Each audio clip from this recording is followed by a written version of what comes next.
What's going on, guys? Austin here, and in this video, we are going to be taking a look at the extra points post week 7. That means week 8 NFL power rankings.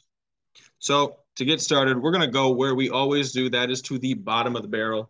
There might be some overreactions this week, but I really don't care. We've got a starting out at the bottom, the Buccaneers. You can't lose games against the Steelers and the Panthers in consecutive weeks. Those are two of my five worst. Those are two of my four worst teams in the NFL. Going into this last week, and yeah, I mean, it's really unacceptable. So for that reason, until further notice, the Buccaneers are the worst team in football. The Panthers, they were the worst team until they beat the Buccaneers. Steelers, they get a bump down. We're going to move the Jaguars up because I think that, the Jaguars have just played too many close games. Um, I think their wins are going to start coming, but I think they're more of a 500 team right now that's disguised as like a 2-4 team or whatever they are. The Broncos, their offense is horrible and their defense isn't the 85 Bears.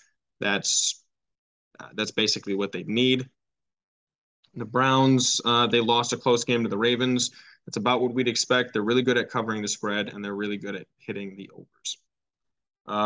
The Packers, again, I mean, you can't lose games against the Giants, the Jets, and the Commanders in consecutive weeks and expect to be a good team. So until further notice, they are one of the worst teams in the NFL. The Texans, I'm moving them down one. I thought they had a very, very, very close game that they could have won, but then just got incredibly out of hand in the last couple minutes. We already talked about the Jaguars. Moving on, we've got the below average teams. I finally decided to move the Lions down. Some of you might not believe it. I believe that the Lions are one of the 15 best teams in the NFL, but there's no proof of it. So until further notice, I have to leave them down here.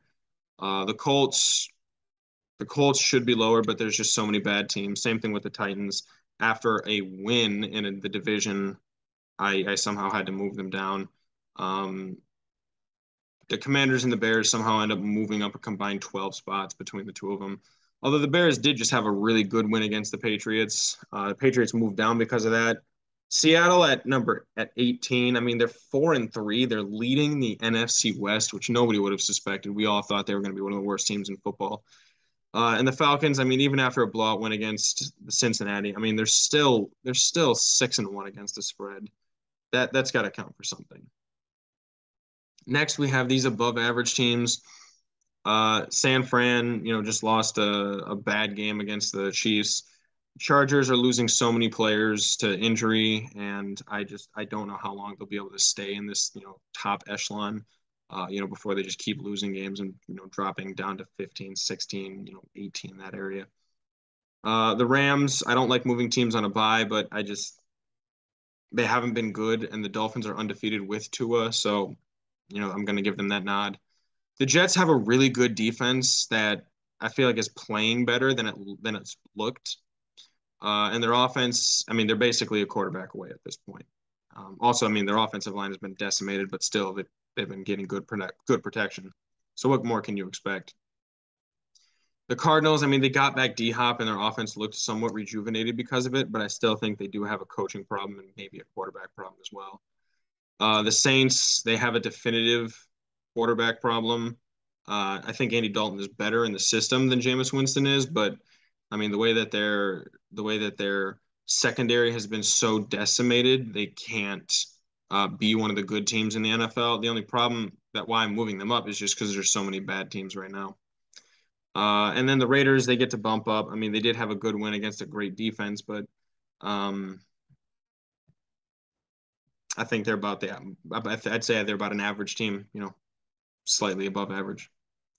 And then we have the cream of the crop. This set right here, I have no problem with. If you want to put, the left four in any order, and if you want to put the right four in any order, I'm really mostly fine with that. I don't think you can put the Vikings at 1, and I don't really think you could put the Giants at 5, but pretty much anything other than that, like I'd listen to. I mean, obviously the Bills, Eagles, and Chiefs are the best teams, and they have been throughout the entire season. On the other side, we have some great defenses in the Giants, the Bengals, and the Dallas Cowboys. The Ravens are really just Lamar Jackson and a bunch of bums, but I mean, so far it's been working out. I would like to keep them in the top four, top three, but I mean, so far they've just been such an awful team that has been blowing leads in the fourth quarter. Just poor coaching, poor everything. Poor quarterback play, poor offensive line play, poor running back play. Everything in the fourth quarter has just been going awful for that team. Eagles, Vikings, bye week. Dallas Cowboys got a very narrow victory. I really didn't want to move them up after the win that they had. That should have been a loss against the Lions, but that is neither here nor there. These are the best teams in the National Football League. All right, guys, thanks for watching that video. Be sure to like and subscribe. Let me know what you think in the comments down below. Submit your football questions, and I will answer them.